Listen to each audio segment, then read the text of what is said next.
আজকে যে আমরা রেসিপিটা দিব সেটা একজন রিকোয়েস্ট করেছেন মূলত যে বুলেট কফিটা কিভাবে বানানো হয়। আর এই কফিটা মূলত যারা ডায়েট করে এবং এনার্জেটিক থাকতে চায় ওনাদের জন্য এই কফিটা খুবই ভালো। আমি নিজেও এটা প্রায় প্রতিদিন খাই। তো এখানে আপনারা দেখতে পাচ্ছেন আমি একটা পাতিল বসাই দিয়েছি। এই পাতিলে আমি এই যে 1 গ্লাস পরিমাণ পানি দিয়ে দিলাম। এটাকে গরম করে নিব। পানিটা যখন ফুটে উঠবে তখন আমি এই গরম পানিটা দিয়ে কফিটা বানাবো। আর এদিকে আমি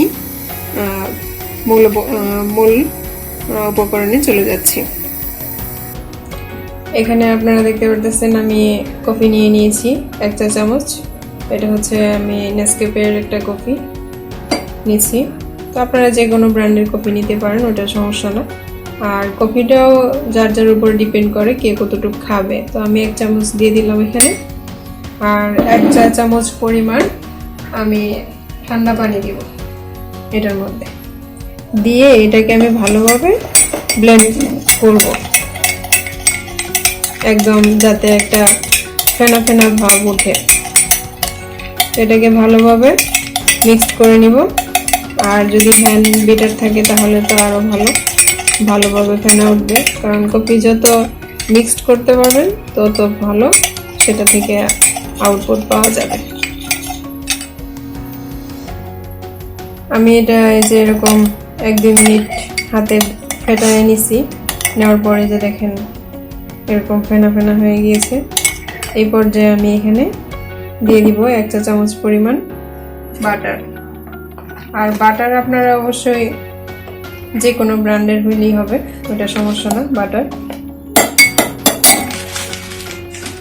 বাটারটা দিয়ে আমি আরেকটু এটাকে মিক্সড করে নেব। এখানে এখন আমরা দিয়ে দিলাম 1 চা চামচ পরিমাণ নারকেল তেল দিয়ে এটা মিক্সড করে নিলাম। আর কফিটা অবশ্যই শুধু পানির সঙ্গে ফেটাই নেবেন, কারণ এগুলা দিলে হবে কি তাহলে ফেনা ফেনা হবে না। এখন আমি এই পর্যায়ে আমার গরম পানিটা দিয়ে দিব এর মধ্যে।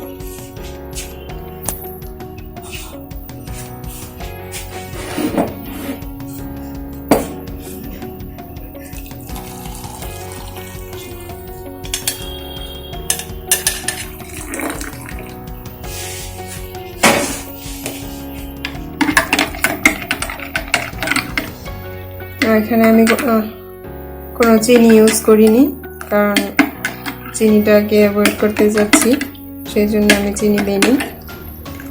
এইভাবে খেতে পারলেই সবচেয়ে ভালো হবে।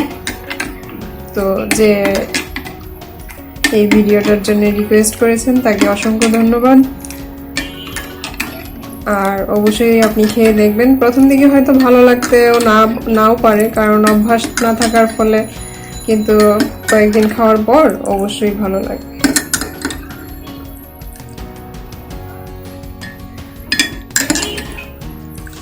আর নারকেল তেলটা ইউজ করাতে, বাটারটা ইউজ করাতে এতটা খারাপও লাগে না। চেষ্টা করে দেখবেন খাওয়া যায় কিনা। এনার্জেটিক থাকতে পারবেন এবং ডায়েটের ক্ষেত্রে খুব ভালো কাজ করে। তো সবাই ভালো থাকবেন।